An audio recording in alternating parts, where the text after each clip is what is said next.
Meu nome é Laura Catled. Tenho 63 anos e minha experiência de quase morte aconteceu em abril de 1979. Deixe-me levá-la de volta ao passado.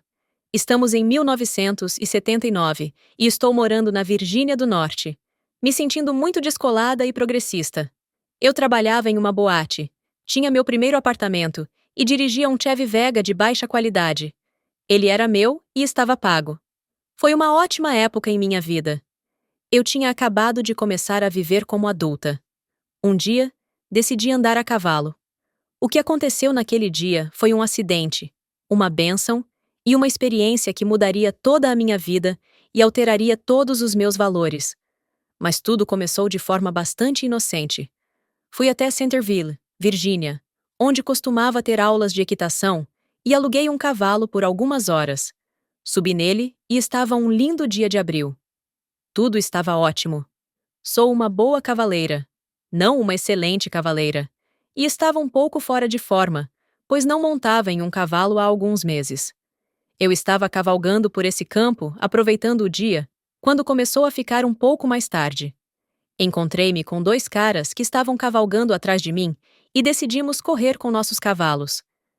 Meu cavalo decolou, passando de um galope para um galope de mão muito, muito rápido. O terreno ficou acidentado e eu sabia que estava perdendo o controle, mas achei que conseguiria. Segurei-me o melhor que pude.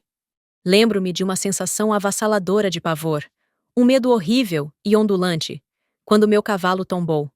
Eu sabia que ia ser jogada para fora. Por sorte, eu estava usando meu capacete, mas como fui lançada do cavalo em alta velocidade, não cheguei a tocar o chão. Em vez disso, entrei em um túnel aveludado e sem limites. As paredes eram macias e estava completamente escuro como breu. Eu havia deixado meu corpo antes do impacto do acidente. O que aconteceu foi que fui jogada para fora do cavalo, de cara para as pedras e para uma vala. Eu havia morrido, mas não sabia disso porque já havia deixado meu corpo. Quando saí do meu corpo e entrei em outra dimensão, foi muito inesperado. Em 1 minuto, eu estava descendo a trilha e ela era linda. No minuto seguinte, eu estava morta. Foi o maior choque de minha vida até aquele momento. Todas as emoções que você pode imaginar se agitaram dentro de mim. Medo, isolamento, pavor, choque, tristeza. Tristeza por ter acabado de perder tudo o que era mais precioso para mim: minha identidade. Passei por esse túnel e sei que outras pessoas falam sobre ver a luz e sentir alegria. Mas não foi assim para mim. Acho que isso se deve ao fato de ter sido um acidente e ter sido tão abrupto. Tudo aconteceu muito rapidamente. O tempo não parecia ter importância. O tempo é irrelevante no outro lado, ou na realidade não física. Você está apenas lá, no presente. Eu sabia que estava morta e sabia que não se tratava de uma situação de céu ou inferno. Quando você deixa o mundo físico, há tantas coisas que você aprende, tantas experiências, que não existe uma linguagem humana suficientemente articulada para descrevê-las. Por exemplo, as paredes do túnel eram aveludadas e, ao mesmo tempo, densas. Eu não estava sentindo dor. Não sentia dor física, embora tivesse a sensação de um corpo. Não tive coragem de verificar se meus membros ainda estavam lá. Apenas me senti magnífica, para dizer o mínimo. Não estava sofrendo. Então, aconteceu a coisa mais maravilhosa. Meu avô, que havia morrido quando eu tinha 12 anos de idade, apareceu. Sua morte por câncer foi muito traumática para mim, porque eu o amava muito. Ele era a pessoa mais preciosa do mundo para mim. E lá estava ele, meu guia. Ele não parecia um jovem. Parecia o homem mais velho que eu conhecia desde minha infância. Ele estava lá para me confortar, e foi realmente incrível, para dizer o mínimo, ver alguém que você amava e perdeu, alguém que você não via há anos, e saber que ele ainda existia. Saber que o amor que eles sentiram no dia em que morreram era tão forte quanto anos depois, quando ele me encontrou, é incrível. Há coisas que aprendi em minha revisão de vida que vieram depois e que foram muito perturbadoras, pelo menos para mim. Você passa pela revisão de sua vida, e é assim. Não é um julgamento, você é sua própria crítica. Você vivencia novamente as coisas que fez a outras pessoas. Por exemplo, se houve uma situação em que você foi grosseira ou mal educada com alguém, você sentirá a mágoa dessa pessoa. Da mesma forma, você sentirá a alegria dela quando fizer algo bom. Tudo o que você faz em sua vida, desde criança até o dia em que dá o último suspiro, é importante. A maneira como você trata as pessoas, tudo isso importa. No final, você recebe a conta. O que aprendi é que tudo em sua vida, como você trata os outros, é importante. Sua mentalidade é importante. Você é uma pessoa gentil ou é alguém que descarrega seu mau humor em todos? Todas essas coisas eu aprendi durante minha revisão de vida. Tudo acontece de uma vez, mas cada cena tem profundidade. É difícil de explicar. É preciso vivenciar para entender. Minha revisão de vida foi triste, estressante e perturbadora. Eu me senti como se dissesse: nossa, eu nem terminei minha vida. Nunca tive a chance de fazer isso direito. A revisão da minha vida foi realmente angustiante, mas também vi algumas coisas que fiz bem. Por exemplo, fiz amizade com uma garota que estava sofrendo bullying na escola e meio que a protegi dos valentões. Vi como foi importante para a menina quando encontrei e devolvi seu gato perdido. Pequenas coisas como essas não são pequenas. Elas são enormes. São enormes, até mesmo gigantescas. Toda a minha perspectiva mudou durante a revisão de minha vida. A pior coisa que você pode fazer é estragar o destino de alguém, magoar uma pessoa inocente ou afetar negativamente a vida dela. Essa é a pior coisa que você pode fazer. A melhor coisa que você pode fazer é evitar causar danos aos outros. Eu só queria falar sobre a profundidade de uma revisão de vida, como ela afeta você, muda você e altera sua moral. É muito importante ser gentil. Então, tive essa revisão de vida, que foi cheia de angústia e muito perturbadora. Meu avô estava lá para me confortar. Na realidade não física, tudo é tão suave e sensível que é difícil de acreditar. Você pode mudar o ambiente ao seu redor apenas pensando nele. Por exemplo, pensei na árvore da vida. Ela simplesmente passou pela minha mente. E vi essa linda árvore. Eu sabia que não era a árvore da vida de verdade, como uma coisa bíblica, mas era muito legal. Portanto, você realmente precisa controlar o que está pensando quando está fora do corpo. Outra coisa que aprendi é que, embora tenhamos a realidade física, no mesmo espaço, em uma dimensão diferente, existe a realidade não física. Isso é muito legal. Mas quando fiz minha revisão de vida, ainda não estava pronta para aceitar que minha vida havia acabado. Eu tinha tanta esperança ligada à realidade física. Eu estava tão ligada a ela que não estava aceitando bem a minha situação. Meu avô estava tentando me acalmar, tentando fazer com que eu me sentisse melhor. Ele estava lá para me ajudar. Agora, havia outras pessoas atrás dele, mas eu não conseguia percebê-las.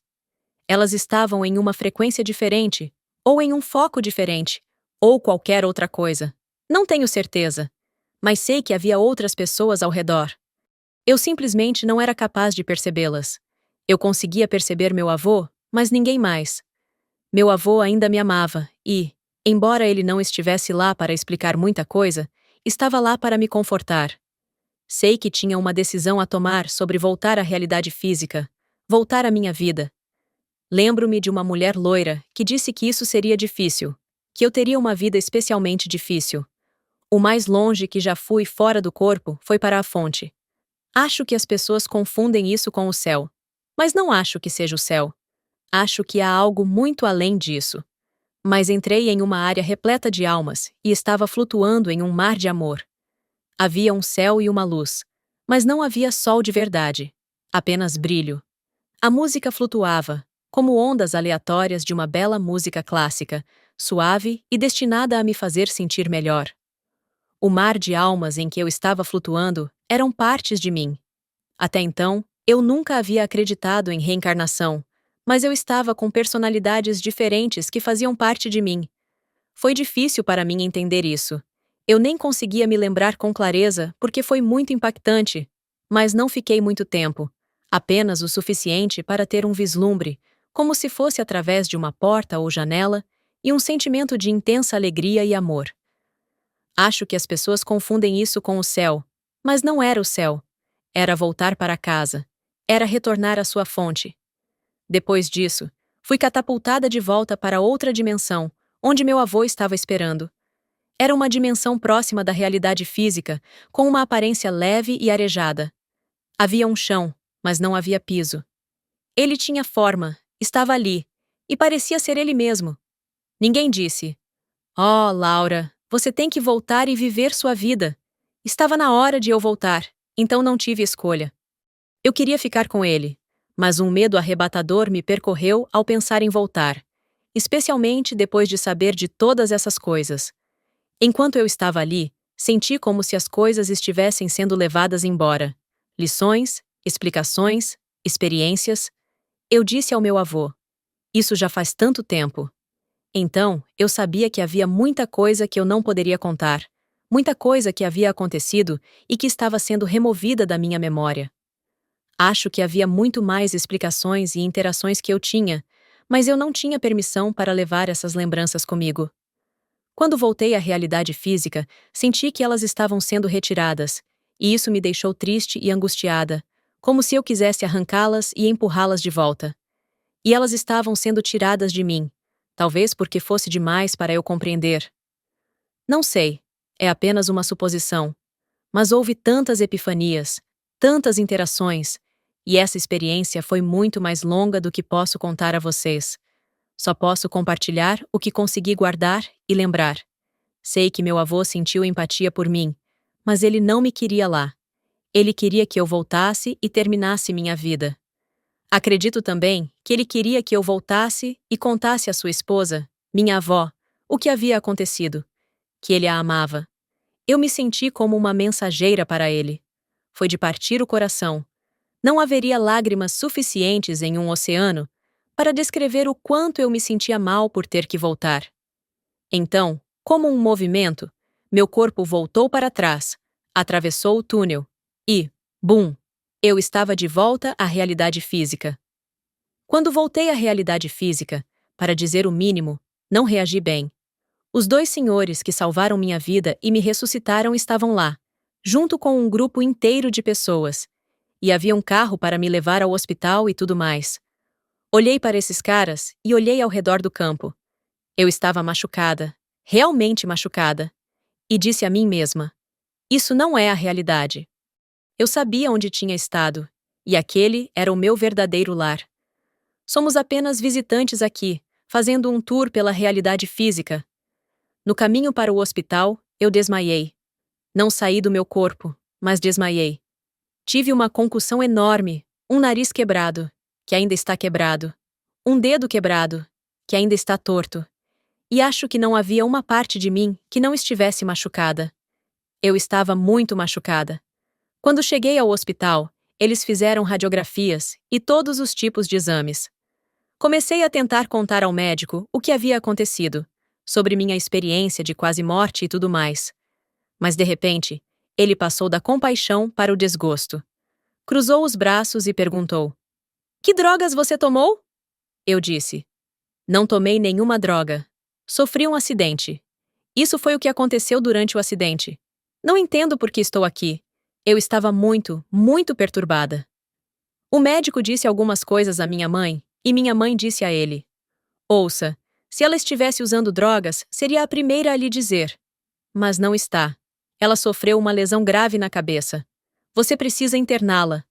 O médico foi horrível e eu só queria ir para casa. Havia algumas coisas que eu achava urgentes.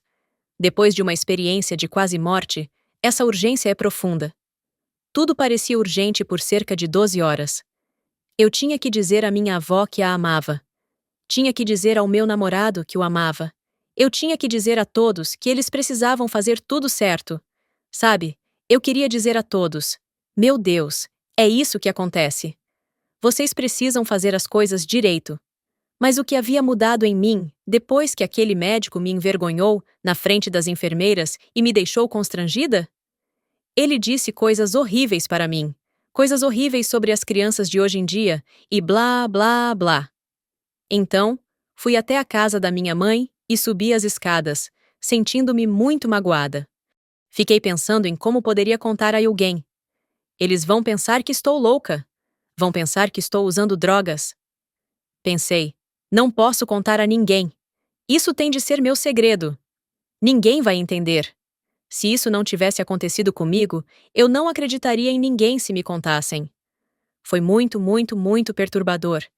Depois me preocupei com a mulher de cabelos loiros, que me disse que eu teria uma vida muito dura e que seria muito difícil.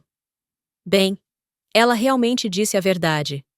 Pouco tempo depois, fui diagnosticada com uma doença autoimune e enfrentei muitas lutas de vida ou morte. Mas as coisas que aprendi sobre a realidade não física foram lindas. Aprendi que o amor ainda existe, que tudo o que é bom importa, e que há um lugar lindo que você pode conhecer depois da morte. Portanto, meu medo da morte diminuiu. Contei à minha avó sobre ter visto meu avô e tudo no mais, e ela acreditou em mim. Minha avó, cujo nome também era Laura, me disse: minha mãe tinha o dom.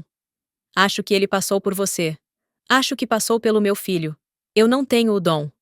Mais tarde, descobri que minha bisavó tinha habilidades psíquicas e de cura. As pessoas a procuravam quando estavam doentes, e ela podia colocar a mão sobre elas e ajudá-las. Ela até salvou seu próprio filho quando ele levou uma picada de abelha que poderia ter sido fatal. Depois de minha experiência de quase morte, voltei com alguns efeitos posteriores, inclusive a capacidade de ver pessoas e parentes que morreram recentemente. As pessoas chamam isso de habilidade psíquica. Esses efeitos posteriores foram bastante dramáticos. É muito bonito saber que o amor se estende para esta próxima vida. É muito reconfortante saber que verei meus entes queridos novamente e me reunirei a eles. Essa experiência mudou meus valores e me transformou profundamente. Foi o maior presente que já me foi dado. Estou muito feliz por ter sofrido aquela queda. Sou muito grata por alguém ter me ressuscitado, pois isso me permitiu dar aos meus pais, que estavam morrendo, conforto e conhecimento da vida após a morte antes que eles morressem. Pude estar com eles e cuidar deles enquanto morriam. Uma experiência de quase morte abre você psiquicamente e o muda completamente. Não apenas seus valores fundamentais e o conhecimento da vida após a morte, mas desperta algo dentro de você. Conversei com outras pessoas que tiveram experiências de quase morte, e elas também vivenciaram fenômenos psíquicos depois disso. O maior presente de minha vida foi esse acidente. Portanto, se você não teve uma vida ideal, tente ser mais gentil. Tente não prejudicar ninguém. É nisso que eu acredito. Seu propósito aqui nesta realidade física, nesta encarnação, é viver a melhor vida que puder, ajudar as pessoas da melhor forma possível, ser uma boa pessoa e amar.